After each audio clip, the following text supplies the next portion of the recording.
A coach's job is to teach players something. And in his case, it was a player's job to teach the coach something. What they're gonna experience is just a quiet area to go to, especially in an environment like this. I've always just loved the coaches, and they've been very supportive of my journey and since I was younger, and very vocal about it.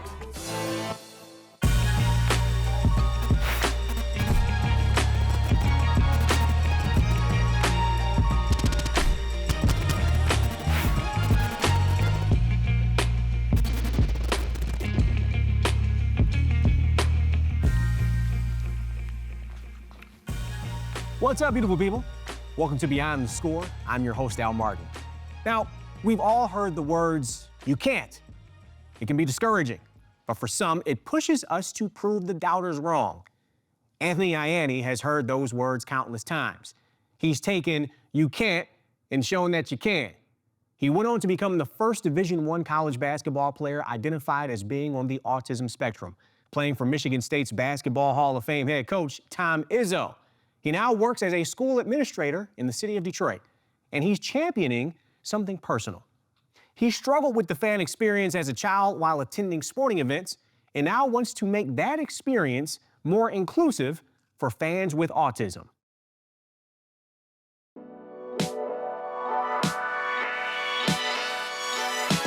Every senior that has worn a Michigan State men's basketball jersey heads to the nosebleeds, looking to sink an impossible shot. For decades, each one has hurled the leather spiral through the air in hopes of seeing it go through the net.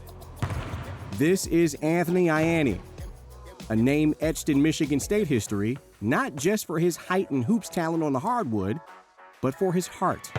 He became the first Division I men's basketball player with autism, and his journey has been anything but ordinary. I want to start by just kind of taking in this. We're on the court of the Breslin Center. You're smiling, and I know there's so many emotions go through your body and your mind when you think about this place. What are those emotions? Joy, a lot of hard work, blood, sweat, and tears went into putting some of these championship banners in here. And I guess relief because, this is the place I always want to be at. Well, from the very beginning, there was just something a little unique about him. When he was having a meltdown or a tantrum, it had to just happen. Now, looking at my granddaughters, it might be 20 minutes. And for him, it might last the whole day. Wow. And anything could cause that. A guest teacher at school, the school bus, was a horrible experience for him. Anthony's family found a developmental pediatrician in Ohio who was able to pinpoint exactly what was going on. He said all of his tendencies or all of his idiosyncrasies and all of his behavior issues are related to pervasive developmental disorder, which is, now we know, in the umbrella of autism. Anthony grew up a Spartan. His father, Greg, who was a former MSU baseball player, was hired to the Michigan State Athletic Department in the early 90s. While Dad was working, his mother, Jamie, would take him to countless MSU sporting events, including, of course, college basketball games. I'm curious, where would you guys usually sit? Section 106. 106. Row 20. Row 20. Yeah. That was your seats. Seats 101 through 104. Those were our seats. Wow. That's where their seats were for 20, 23 years. So you grew up in that section, I grew up in basically. that section, man. I grew up in that section watching Heartbreakers, fantastic finishes, championships. I've been to 6 out of those 8 Final Fours. But for anyone with autism spectrum disorder, attending sporting events can prove to be a challenging experience, especially for young children.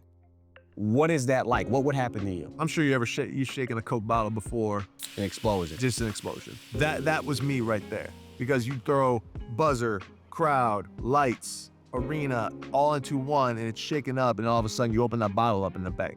And then I just freak out. Lights, loud noises, and textures.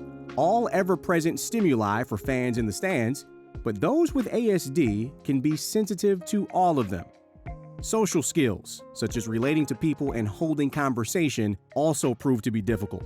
Anthony's older sister, Allison, became a safe haven.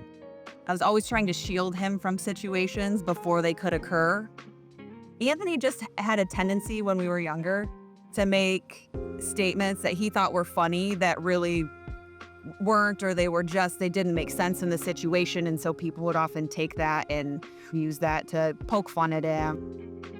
When you were bullied growing up, your sister was Oh yeah, your protector. she was there. What did she mean to you, not just during that time, but even now as well? Oh, everything. She understood me better than anybody. And whenever her friends would just kind of bully me or tease me, like she was always quick to step in. And so even today, one thing that hasn't changed is how much she still has my back and how much she has been there for me. It helped me get to where I am today. Basketball, Anthony's other safe space, a sport which turned into an escape.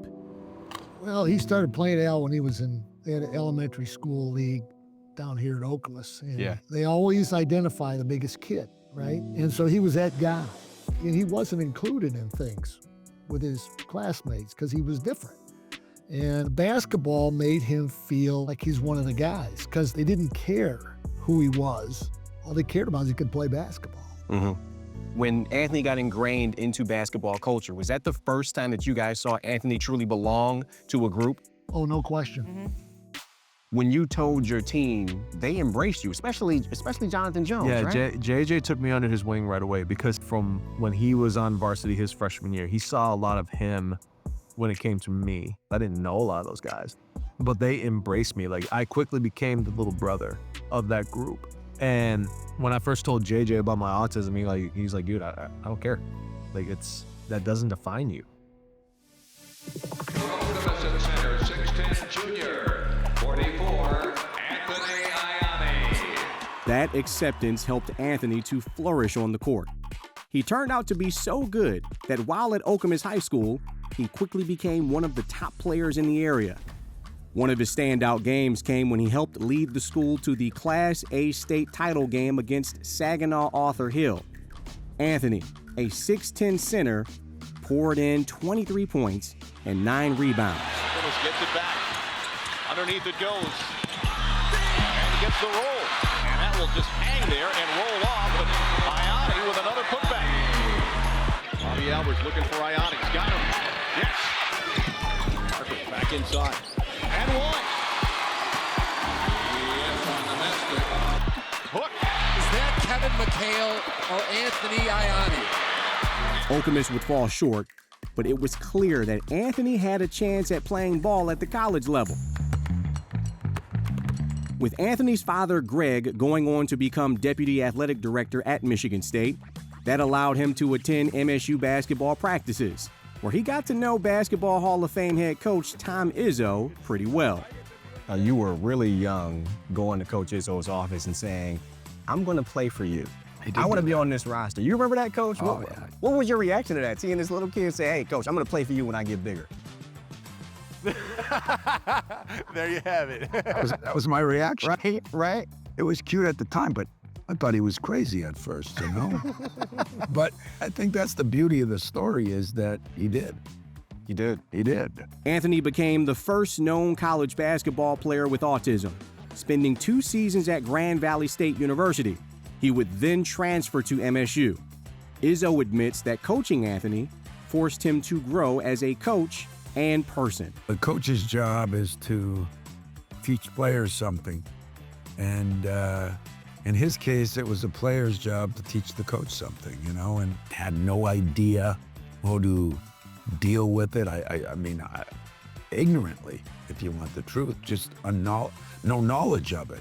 So probably, I think early on, you know, just kind of let him do his own thing, and that wasn't my personality, and probably wasn't what you wanted. So that changed quickly. In what way? In what way did it change? I got him just as well as I got on Draymond, and that's what I mean about teaching me something. And I can think of different guys that had different things to overcome, and he made me believe he can overcome it. The Spartan Family Sensory Room opened in the fall of last year. The space acts as a quiet place for fans to take a break from the overstimulation that can be present at basketball games and other public events at the Breslin Center. The room helps those with sensory issues by using objects, special lighting, and music. Anthony pioneered its construction after seeing how common the rooms started becoming around the nation. So I immediately called Michigan State. I said, hey, the Warriors did their sensory room in a janitor's closet. Do we have anything like that? So about a year later, he calls me, I got a space. Michigan State became the first Big Ten school in the entire conference to have a sensory room in its arena. Wow. I really want to bring the inclusion piece back to our university. And that sensory room, it's not that big of a room, but it's a big deal to a lot of other people on this campus. In creating this safe, calming space, Anthony's helping little Anthony, the one who sat in section 106, row 20, and who needed just a little extra help. Anthony is now a school administrator in Detroit, a renowned motivational speaker, an author, and father. He credits his tribe for everything, offering love, strength, and fierce protection. What are you the most proud of when it comes to Anthony? I think probably the thing I'm most proud of is the human being that he is, just how he's just a kind, compassionate, empathetic, amazing young person. He loves working with those kids, and I think he feels like he's making a difference. A lot of people don't get that opportunity in their lives, and I just couldn't be prouder. You could look in the record books and you might not see his name plastered all over it, but I always thought he loved the game. You know, people sometimes play it for different reasons. What the game can do for them instead of what they can do for the game. I thought he looked at it on what he could do for the game.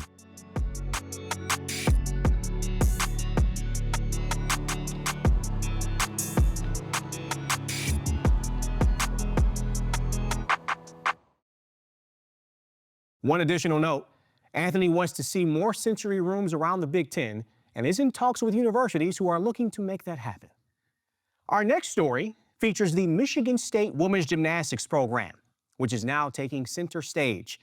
It's a team that was marred by a dark chapter, but is now rewriting its legacy one routine at a time. Thanks to strong new leadership and a ridiculously talented roster, they've now turned the mats into magic, reaching historic success. You, of course, were the interim head coach of this program and were offered the job. Why take the job? It was an easy decision at the beginning, even under the circumstances that were going on, because I did always want my own program and had a vision for, what I thought I could do. It was a scandal that rocked the world of sports. A betrayal so deep, it left an entire institution reeling. With Larry Nassar now sentenced to life in prison. Larry Nassar's story isn't just one of abuse. It became a reckoning, a call for change. And in the aftermath, Michigan State's women's gymnastics team found itself at a crossroads. The disgraced former MSU sports physician, who also served as team doctor for the U.S. women's national gymnastics team, is spending the rest of his life behind bars for the sexual assault of young women and girls under the guise of medical treatment. In wake of the scandal, 27-year MSU women's gymnastics coach Kathy Klages stepped down, leaving behind a program desperate for leadership. Enter Mike Rowe, a man with a plan, a vision, and perhaps more importantly, a heart. For you personally, what kind of emotional state were you in when you decided that, okay, I wanna take over this job and see what I can do? A lot of question marks. It was more like, let's hold it together for now and just bring the fun back into the sport. And I think that's kind of what was lacking, and the circumstances didn't help at that time. There was a bright light at the end of the tunnel. We just was maybe like out of focus and wasn't quite there yet. There was still this fire burning inside me that was like, we can get out of this. We can move forward. There's gonna be a time when it's better. So I'm wondering, what becomes your recruiting pitch during those moments? How did you get talented gymnasts to fill out that roster so that you can compete at the highest level? When they come here, there's unofficial or an official visit or whatever, we're like, this is who we are. We want you to know us from the inside out. We want you to ask as many questions, but we want you to do the same for us. When they leave here, they leave here feeling like this is a staff I can trust. Parents leave here thinking, I feel great sending my daughter across the country to come here and land for 4 years at Michigan State because they have a team that loves them, unconditionally. Skylar Schulte. Her name hangs in the rafters of Jennison Fieldhouse. She's been Big Ten Freshman of the Year, earned first-team All-Big Ten accolades, and, yes, is an All-American. She hails from Illinois and knew pretty early that she wanted to be a Spartan.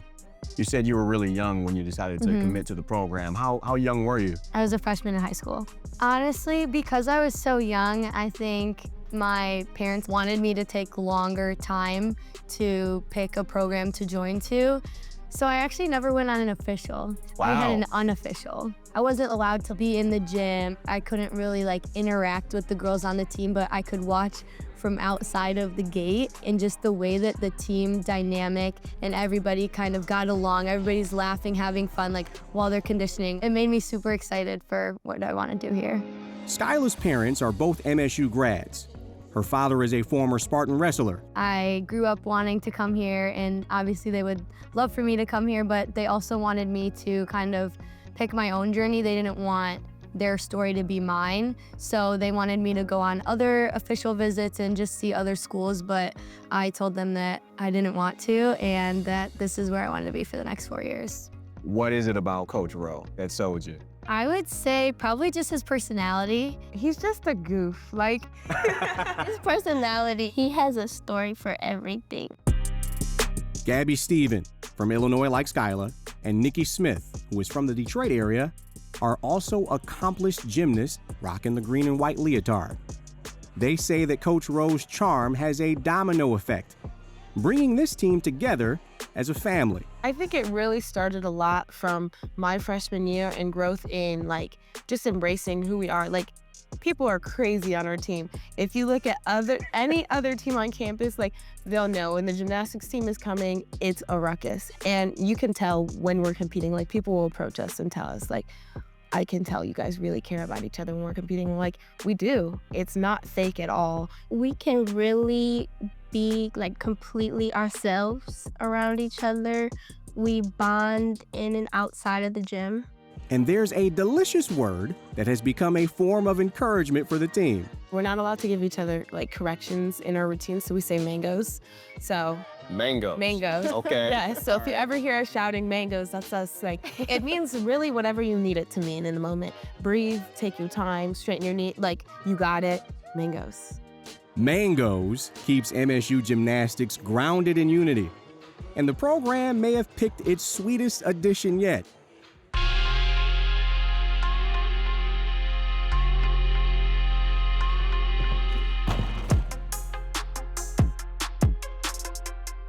Lilia Kosman is a highly decorated Romanian-American gymnast. She's a Lansing native that has dual citizenship. Her parents immigrated to the U.S. in 2001. In 2022, she moved to Romania, joining the national team.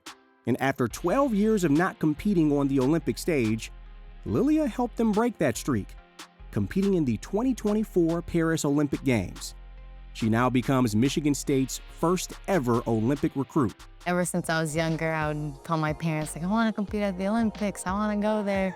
It's always been a goal. I was definitely nervous because you want to do your best, but I think the excitement was definitely very overpowering. I would say the first wow moment was definitely seeing the venue, and with all the people in the stands, it was crazy because I think that was the most I've ever competed with. So I was just thinking just go out there, show the world what they came here to see. You have committed to Mike Rowe's program. What went into that commitment, and why Michigan State? They were definitely very supportive, very encouraging. So that was definitely a very good feeling for me. I was okay, they really love me. They were my first visit, and when I went there, I love the energy of the team. I love the way they all get along. I could see myself being here. Our energies match. I love the coaches. I love the girls. Like, this would definitely be my home.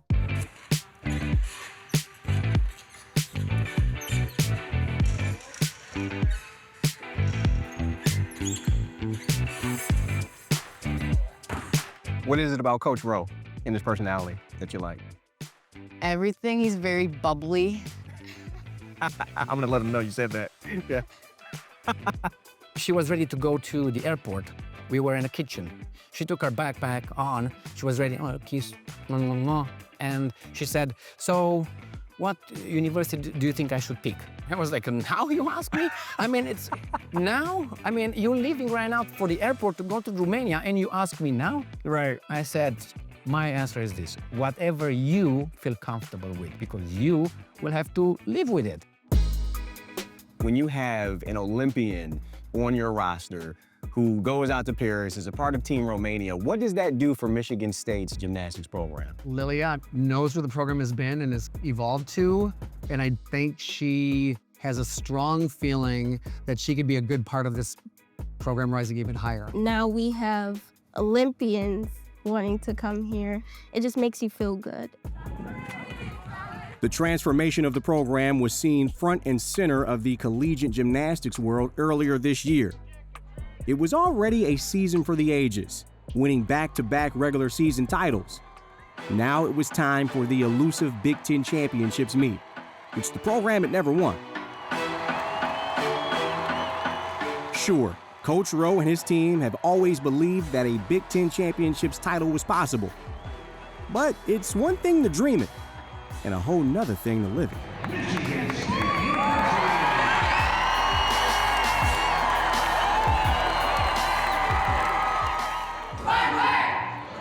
MSU started on the floor, earning its best score of the night, second best floor score of the season.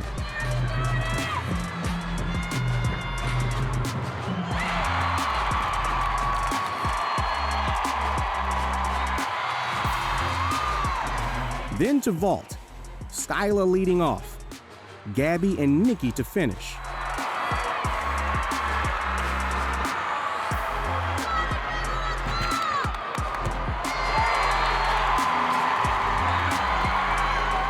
The home crowd at Jenison was deafening as they cheered on the one-seed Spartans.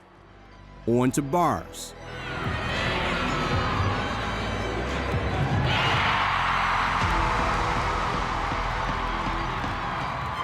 And then the pivotal moment. A moment made even more dramatic due to Gabby Stevens suffering a fluke injury. What happens with the foot? Okay, I was just coming up the stairs and I caught my foot on the metal stairs and split it open. It was like gushing blood. I had to get up with my toe literally wrapped like, and so then they like looked at me, they're like, I think we might have to put a stitch in it. And I was like, we're gonna have to find another solution because that's not gonna work. So they tried to glue it together, rewrapped it, and then it stuck for the whole meet, so. Wow. Yeah. I didn't even know Gabby cut her foot. You didn't? No, I had no idea until we're getting ready to go on beam that whole thing even happened. Do you say anything to her? I'm not gonna do anything to intensify, bring attention to, whatever.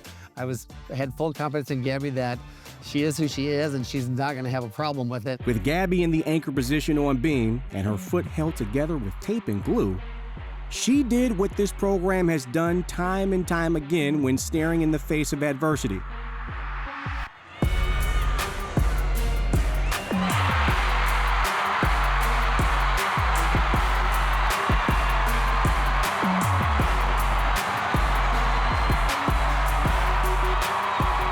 Yeah, stuck it, finished, and I could hear the crowd erupting.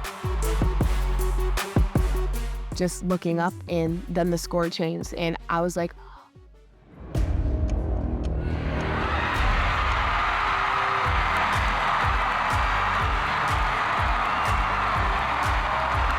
it was an indescribable moment. Thank God. She did what I thought she could do, you know? For Coach Rowe, the accomplishments of this year proved bittersweet. He would lose the man who helped fuel much of his drive, his father. All of my life, my dad was a coach. Just so proud and loved the girls and knew them by name. And my sister and brother-in-law brought them here for the Big Ten championships. So they were here to see it. And that was a huge moment. But we lost him in June. So I know he's proud. This is a program that's rewriting its story, and they feel as though the best chapters are yet to come.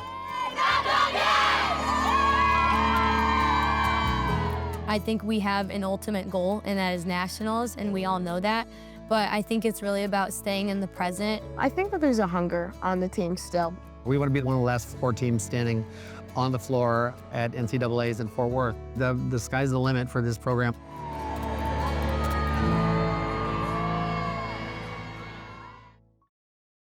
The quest for another Big Ten championship for Coach Rowe and his team starts next month. I'm Al Martin, and on behalf of our amazing team here at WKAR, thanks for joining us, and be easy, people.